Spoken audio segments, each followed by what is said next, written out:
అభివృద్ధి అనే మాట ప్రతి గ్రామం దాకా చేరాలి.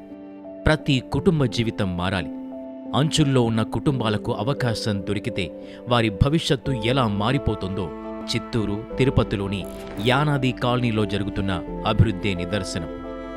P4 కార్యక్రమంలో భాగంగా మార్గదర్శిగా ముందుకొచ్చిన మార్గదర్శి ROPES rural organisation for poverty eradication services సంస్థ నియోజకవర్గంలోని ఎస్టీ యానాది గ్రామాల్లోని బంగారు కుటుంబాల అభివృద్ధి, సమగ్ర అభివృద్ధి కార్యక్రమాలు దేవలంపేట, దొడ్డిపల్లి, తిమ్మయ్యగారిపల్లి, గుబ్బలబండ, కపట్లబండ, నడమంత్రం, కావలిమడుగు, గద్దూరు యానాది కాలనీ, సికారి కాలనీలోని కుటుంబాల జీవితాలను మారుస్తున్నాయి.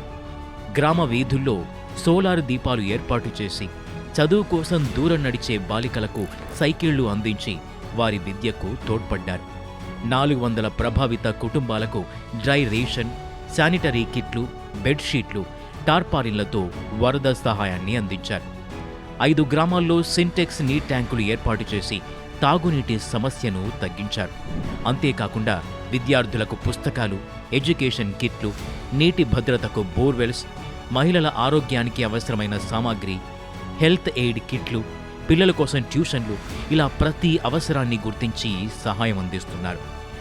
నమస్తే అండి, నా పేరు డాక్టర్ ఎస్ పౌల్ రాజు. నేను రోప్స్ ఆర్గనైజేషన్ లో FFDP ప్రాజెక్ట్ వర్క్ లో ప్రోగ్రామ్ మేనేజర్ గా పనిచేస్తున్నాను. దొడ్డిపల్లి అనేటువంటి విలేజ్ కి నివాస సదుపాయాలు సరిగా లేవు, రవాణా సౌకర్యాలు లేవు, రోడ్డు సదుపాయాలు లేవు, తర్వాత విద్యుత్కు సంబంధించినటువంటి ఎన్నో సమస్యల్ని కూడా రోప్స్ సంస్థ ద్వారా మేము పరిష్కారం చేయడం జరిగింది. ఈ ఫ్యామిలీ ఫోకస్డ్ విలేజ్ డెవలప్మెంట్ అనేటువంటి ప్రోగ్రాము ముఖ్యంగా యానాది గిరిజనుల్లో నాయకత్వ లక్షణాలు అనేటువంటి డెవలప్మెంట్ కావాలి. డ్రాప్ అవుట్ అయినటువంటి ప్రతి బాలికలను అందరినీ కూడా హాస్టల్లో చేర్పించడం, ఓపెన్ స్కూల్స్ లో జాయిన్ చేయించడం వంటి కార్యక్రమాలు చేస్తున్నాం. నా పేరు దివ్య, మాది దొడ్డిపల్లి గ్రామం. రోప్స్ లో సిఈగా జాయిన్ అయ్యాను. రోప్స్ ఇక్కడ మాకు చాలా చేశారు. స్టార్టింగ్ ఫ్రమ్ మేము ఇక్కడ డేటా కలెక్ట్ చేస్తాము. మాకు వర్షాకాలంలో డ్రై రేషన్ కూడా ఇచ్చారు. Tarpaulins, dry rations with oil, పప్పు అన్ని ఇచ్చారు. ప్రతిరోజు మేము ఇక్కడ స్టడీ సెంటర్ కండక్ట్ చేస్తాము. పిల్లలందరూ చాలా ఉత్సాహంగా స్టడీ సెంటర్ కి వస్తారు. అదే విధంగా ఇక్కడ చదువుతున్న పిల్లలకి నెల్లిపట్ల విలేజ్ కి వెళ్ళాలి, స్కూల్ కి చాలా దూరం ఉంటుంది. వాళ్ళకి సైకిల్ సహాయం చేస్తారు.